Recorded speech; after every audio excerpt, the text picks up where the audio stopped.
Hi, everybody. My name is Dario from Sydney Future Students. Welcome to a new webinar series. Wednesday webinar hosted by the domestic team from the University of Sydney. Today's webinar is a career in project management. And to deliver this webinar is here with us today, the program director of the Bachelor of Project Management, Dr. Kenneth Chung, from the School of Project Management. Welcome, Dr. Ken. Welcome Mia Fine, who is a current student of project management, and to provide us with some insight about the program. Also welcome Mia. Most probably to all attendees who have already attended the webinar, if you have any question, please submit your question through the Q&A, and then we'll be able just to address those questions at the end of the presentations. Over to you now, Dr. Ken. Thanks very much, Dario. Thank you. Well, hello everyone, my name is Ken and I'm the director for the undergraduate program in the School of Project Management at the Faculty of Engineering, University of Sydney.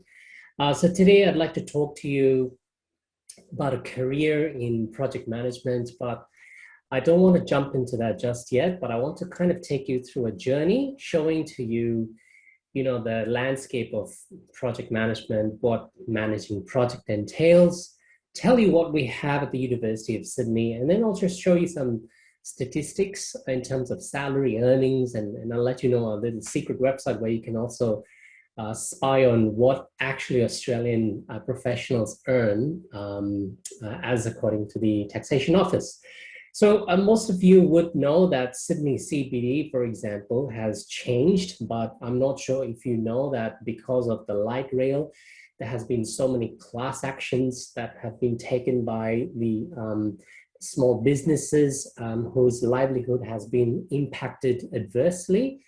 And so they've kind of taken the case, it's a class action against the New South Wales government.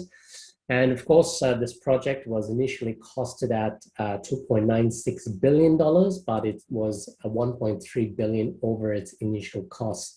So very much typical of projects. And, if you find cases of poor governance of project failures, you'll find plenty of examples.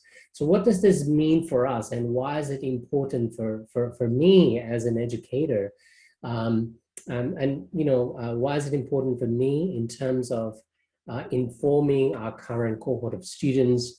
And why I do that is because I envision my future students who will be able to not just remedy these situations, but also provide leadership for the next generation of project professionals.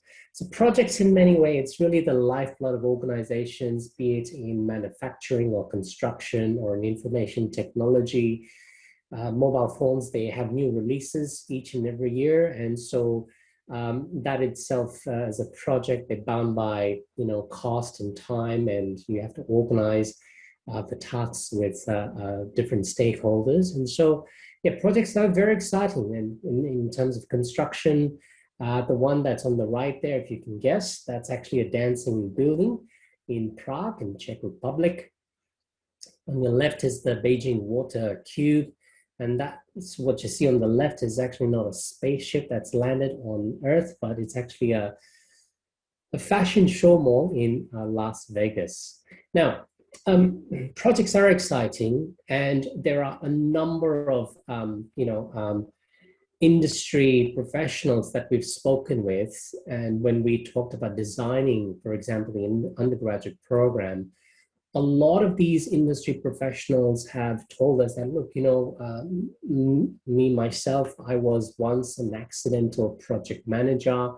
I myself never started out as a project manager, or I've outgrown my role. And all these different professionals from various industries have told us that, the program that you have designed in Sydney University, the undergrad program, is exactly what they want, because there's a combination of not just the technicalities of project control, but they also understand the nuances and the complexities around, managing stakeholders and navigating through different tensions, because stakeholders have a lot of conflicting interests and so on.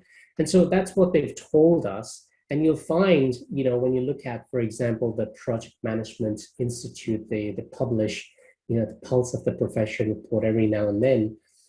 They're still finding that project performance, even though there's models and frameworks for good practice, performance hasn't really gotten any better.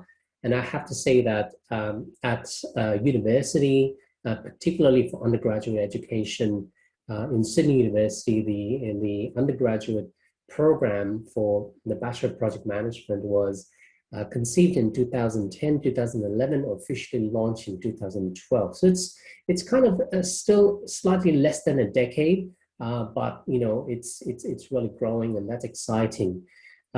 John Grill, who's a benefactor of the University of Sydney, and thanks to him, we were also able to establish the John Grill Institute for Project Leadership. And personally, why he's invested so much into the development of future project leaders and to improve the project management scene in Australia is because he's appalled by the current proficiency of project management in Australia. And he's asking, why do we have to, import and outsource project managers from overseas on large projects and so on? So he really wants to develop that capacity, that human resource within Australia. So what we are finding is that, there are experienced project managers, but very few learned project managers. And here at Sydney University, we want to bring that experience to your learning, right? And one of the cool things about project management is that it's such a dynamic occupation. You can focus on risk, you can focus on people, you can focus on planning and scheduling. And the activities that you do, it's almost like an all-rounder kind of activity. And the competencies that you need is absolutely it's absolutely valuable, even to develop yourself as a individual personality.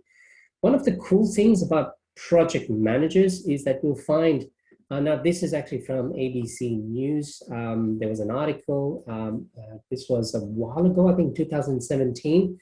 They referred to a study where they looked at which jobs are at the highest risk of automation, and it was actually the people who, so for example, taxi drivers, tilers, people who do sort of repetitive tasks, and they found that those could be automated. However, with project administrators, for example, there's a very, very low risk of being able to automate that. And other occupations are like real estate agents. And as you can see, it's really the people area and the aspects where you need to deal with people and stakeholders, which is really, really hard to automate. So at Sydney University, this is a little promotion about University of Sydney, why Sydney University is particularly good in project management. Well, number one, our degree, both at the PG, that postgraduate and the undergraduate level, has been accredited by the Project Management Institute, and also has been endorsed by the Australian Institute for Project Management. About 2 years ago, it's 2021 now, I think in 2018, there was an article that was published in the Australian Financial Review, and they ranked the Australian universities by subject. And what's actually interesting over here is Australia's number one. This is based on the pioneers in research who have been heavily cited, which means a lot of people have referred to their work. And in our school, we've got Professor Lynn Crawford. We've also had a new head of school now, Professor Jennifer White. And also we have Associate Professor Julian Pollack, for example. And I think it's huge credit to them that University of Sydney is actually ranked number one in project management. So here's some really good examples as to why the school is actually shining in terms of research. And what does that mean for education? Well, according to that particular article, what that means is that because of the cutting edge research that we're doing, we can talk about those latest developments before you find them in textbooks. And we incorporate that into our teaching, okay? So this is more the why I'm passionate about project management, and also why I think Sydney University is really, really great, particularly for studying project management. And of course, if you're interested in the education, then there are a number of pathways. So the 4 pathways that I see over here for our potential high school students is you can do the Bachelor of Project Management, which is a major only. So you can just study the BPM degree and you can choose a major. You just need a guaranteed ATAR of 86. You can also choose a major and a minor, so you can specialize in finance, for example, and subspecialize in project controls, for example. You can also do a combined degree, right, through a Bachelor of Engineering, or you can do a Bachelor of Advanced Studies combined with a Bachelor of Project Management. Or if you are still interested in project management, but your heart is in, let's say, biology, and you want to do science, well, you can still major or you can minor in project management, okay? So let me show you an example of the structure here. In terms of the single degree, which lasts about 3 years, this is what you'll be studying when you enroll in a Bachelor of Project Management degree, okay? So you do things like introduction to project management, facilitation and stakeholder engagement. There are more technical subjects like project time, cost, and resources, effective communication, and then you move on to your 3rd year where you work on capstone projects, and you can see that the subjects are more sort of people-oriented and more touching on soft skills. Now, there are 8 subjects that constitute a major. So that's number 1, number 2, number 3, number 4, 5, 6, and the 2 capstone units that allows you to acquire a major within the Bachelor of Project Management program.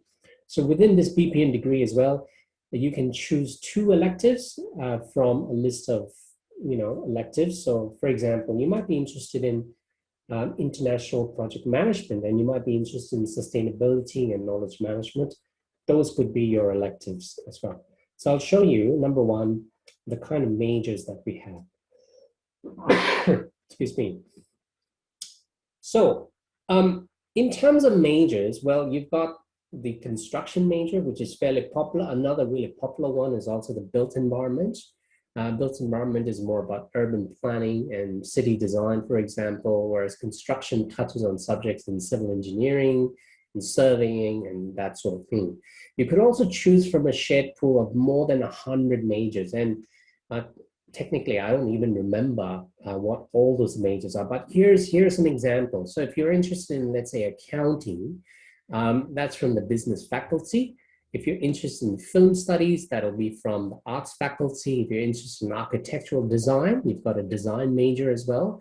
So the list is enormous, it's exhaustive, and that's the beauty of doing project management.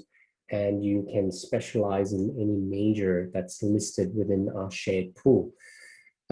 Here's a glimpse of what you'll be studying if you take a construction major. So you'll be doing introduction to civil engineering, you'll be doing engineering, construction, and surveying, as I mentioned before, design and construction, to give an example. And here's another example if you're doing a built environment major. Look at the kind of subject you're studying. It's about architecture, city form, city design, introduction to building construction, and then you end up with the last 2 capstone units. Okay, the capstone units is a year-long project where you get paired up with an industry partner, and you work on a real project with that particular industry partner. So that gives you a sense of what you might be doing if you were studying a standalone Bachelor of Project Management degree, which is for 3 years. Here's an example if you want to combine engineering, for example, Bachelor of Engineering, you're doing civil engineering with Bachelor of Project Management. There's a website called cusp.sydney.edu.au. That's where you can have a glimpse of the degree plan, and you can see what students will be doing in the first year all the way through to the 5th year. So the combined degree is a 5-year degree, and it gives you both Bachelor of Engineering, for example, and Bachelor of Project Management. Of course, in engineering, you can choose civil or mechanical, aeronautical, biomedical, and so on and so forth, okay? So that's there. Now, I did mention that if you are doing another degree, you could also do a major or minor in project management. So if you're doing a BCom or a Bachelor of Science, for example, and you want to do some subjects in project management, well, that's no problem. 8 subjects over here, which you have to complete, that will give you the major in project management. If you say, well, I don't want to do a major, but just a minor, so I just want a touch of understanding of project management, well, that's fine as well. You do 6 subjects in total then, excluding those 2 capstones units, and therefore you can have a minor in project management.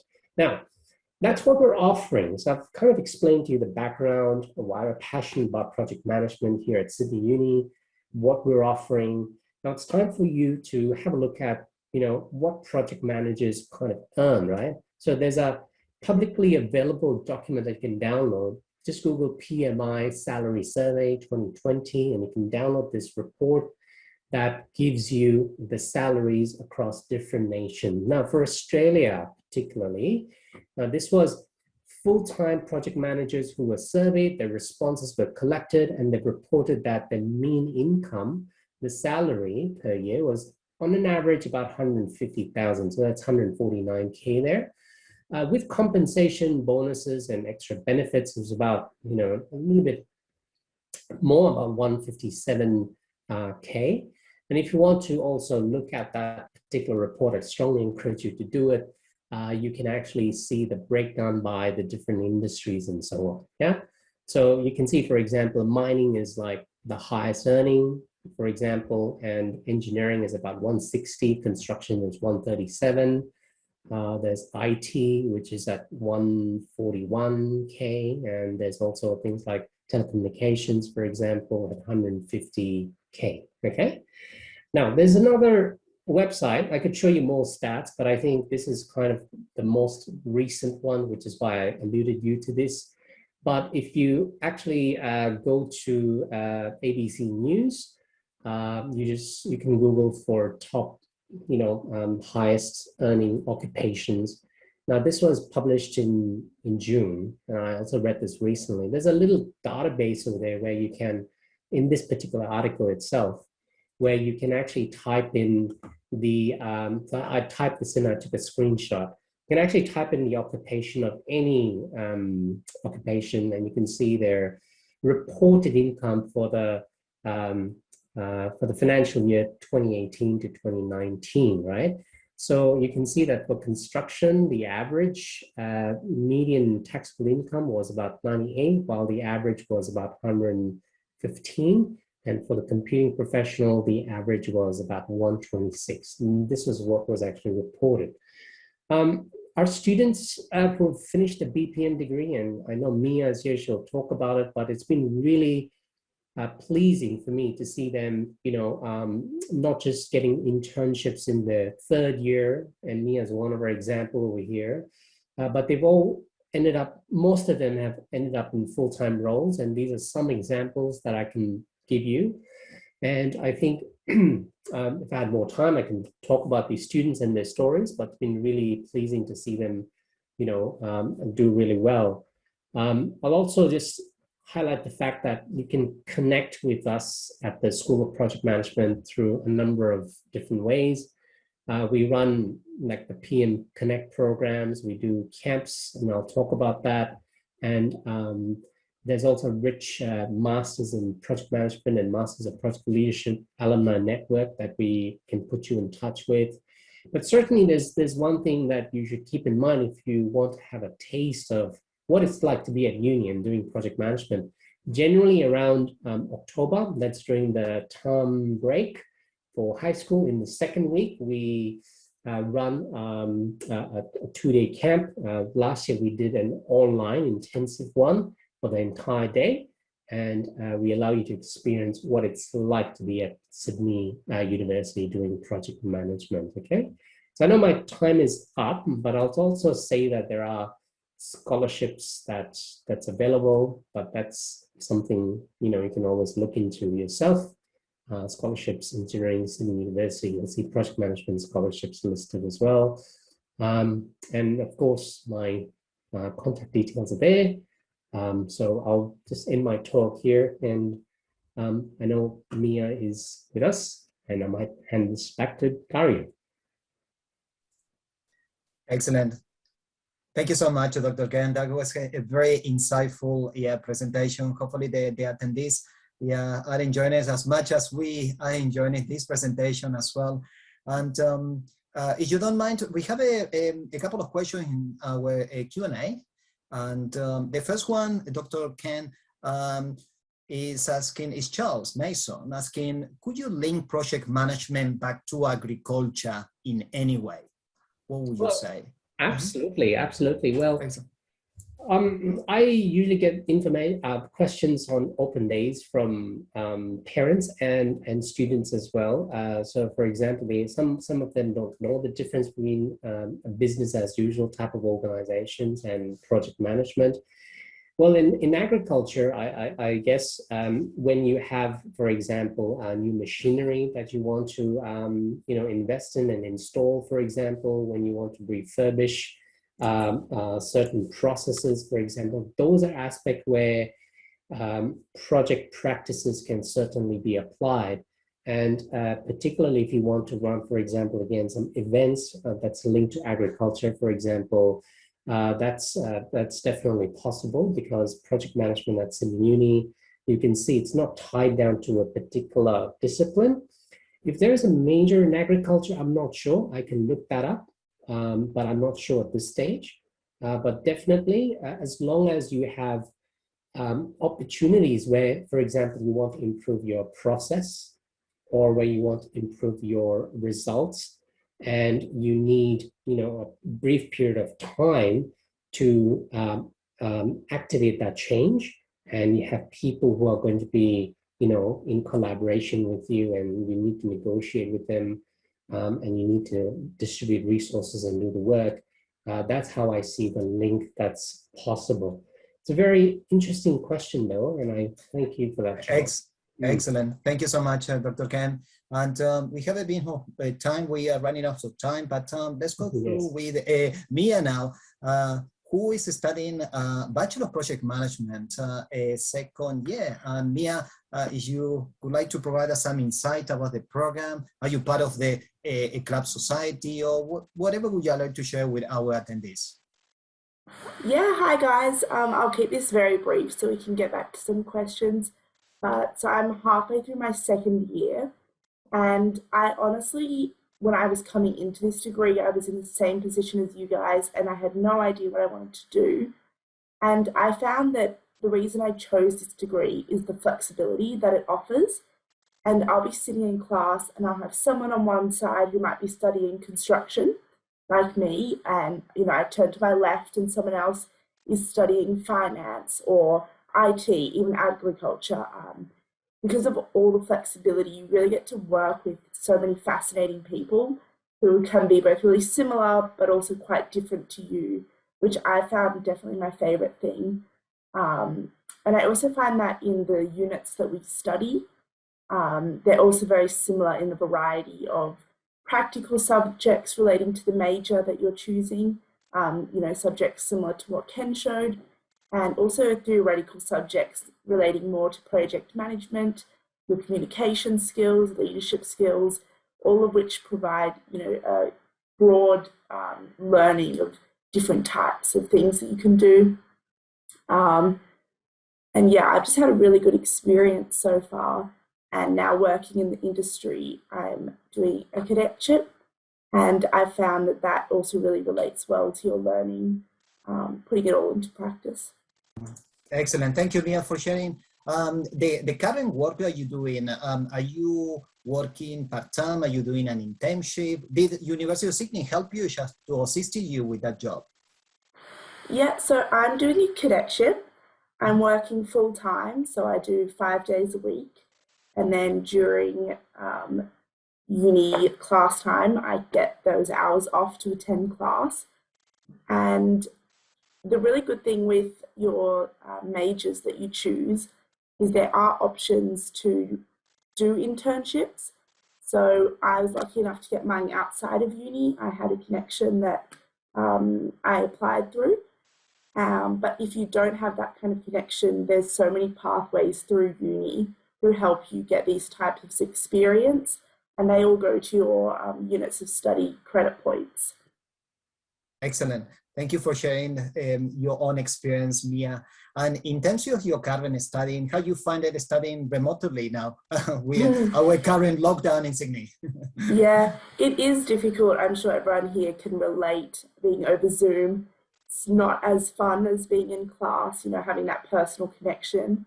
But been very lucky that everyone's very supportive, and the course is quite hands-on.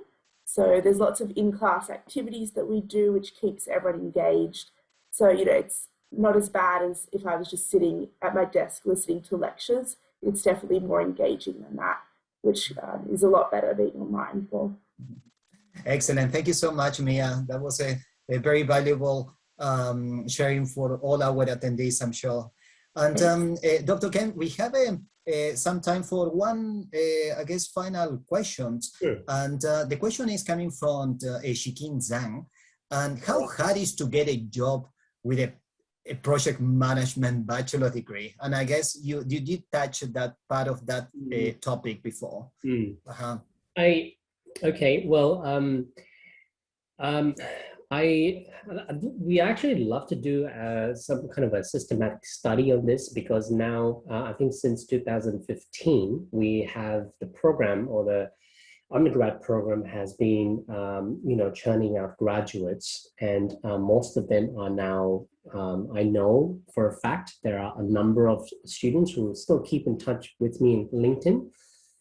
They have now, you know, climbed up to their senior project management roles. I don't have any statistics here for you, Yixin, but what I can say is that in my experience of observing companies, and, you know, like what Mia said as well, there are a number of organizations that reach out to us, and they specifically want undergraduate project management students.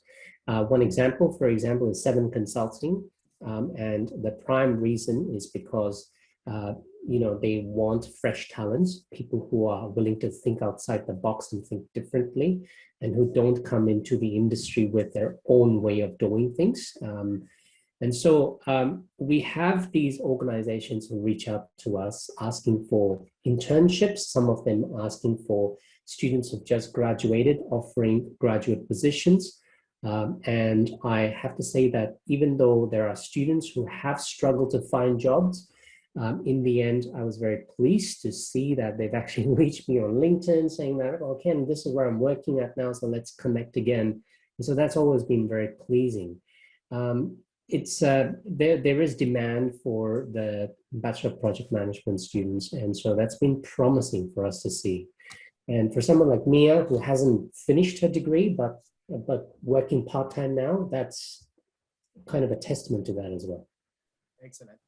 Thank you so much. And we're running out of time, exactly in this 30 minutes Wednesday webinar.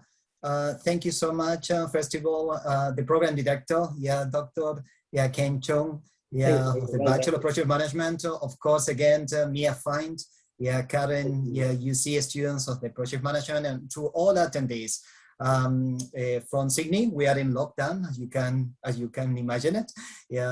Please keep safe, and we'll see you very soon in the next webinar. Bye everyone. Bye bye. Thank you very much. Bye guys.